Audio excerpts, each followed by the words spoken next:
It's the morning parade for the little guys. And interesting. So because of the heat, the rain, the weather, I haven't been bringing the dogs down with me. Today is a perfect example. It's just far too hot. I've got too much to do, so I'm going to be out here too long. And I don't want to be running back and forth to the house to put them away and then come back down. So they have to stay in. And mama hens have figured out that they can come right out. So the other day when we videoed them, you know, the white hen came out as a scout. Now they're out. They're out. They're about. The older hens or chickens, they're not all hens. Some of them are roosters. That guy looking at us is a rooster. Are having breakfast. The duck's voice is changing. So duck is long since ready to go out into the flock and has just been hanging here waiting for the big move. But duck's voice is changing. I don't know if you can hear that. It's raspy. It is not yet a full adult voice.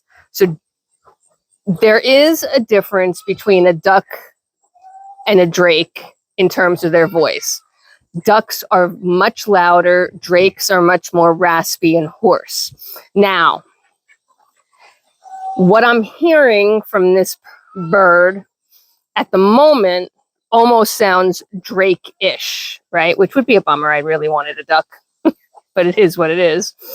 And if he is a drake, he hasn't popped the drake feather yet. So, you know, that's still questionable.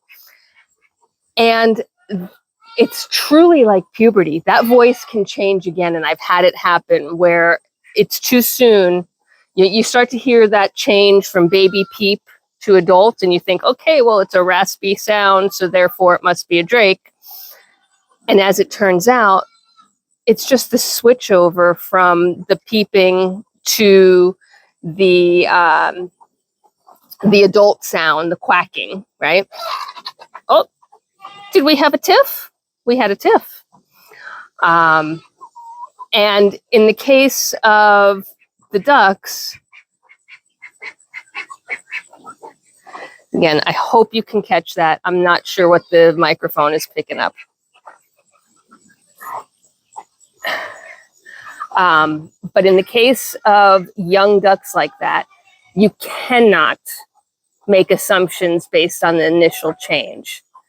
You really have to give them time. And I know that, you know, this duck or drake in reality is far old enough to be added to the flock, but not old enough that I would confidently make a sale based on a sexed bird. Now, I have no intention of selling this single bird. You know, it's going into my main flock, so, you know, that's just what it's going to be.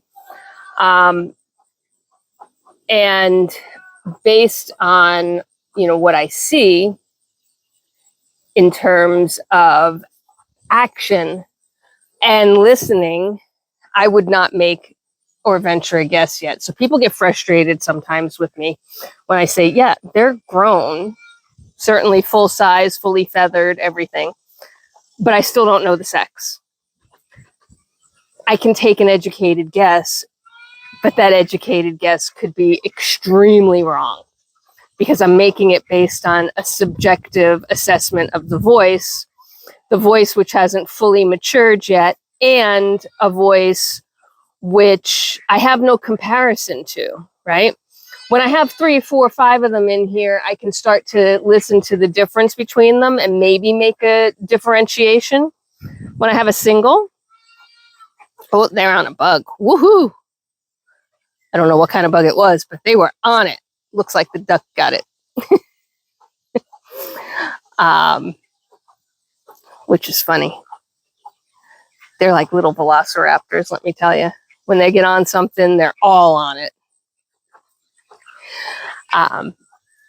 So yeah, I don't know. You know, I'm hoping for a duck. I would really like a duck instead of a drake at this point, just based on what I have in my flock right now. The bird is a beautiful bird, is a good specimen of a magpie.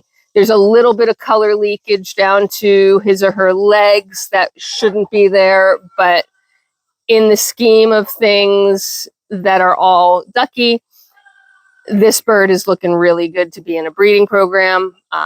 So I'm excited about that. There's very little color leakage on his feet.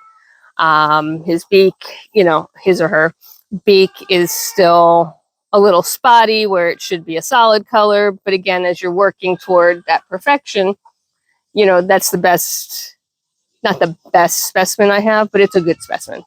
But it would be really nice if it were a duck and not a drake. So time will tell. These little guys, however, they are just absolutely ruling the roost. They are on top. Oh, I lost them. They're on top. They stand on top of the feeder and help themselves. They basically earn their space by just standing on top. The mamas, of course, keep them pretty well. Stop zooming in, zoom out a little bit. Thank you. The mamas keep them pretty well protected still. And they're finally starting to reach a size that I feel much more comfortable about them being out here. They're definitely at a point where they can't fit through the squares and the fence line anymore, which was the first crisis. They're not feathered out by any means. And again, by this time, my chicks that are raised in a brooder and not outside are long since. I mean, they would have feathers. They'd be 3 times the size of these guys. That doesn't mean there's anything wrong with these guys. They're all identical in size, so nobody's lacking, nobody's stunted. It's just, I think, the difference between being raised by mom and being raised in a very protected, temperature-controlled environment. It doesn't change the quality of the bird.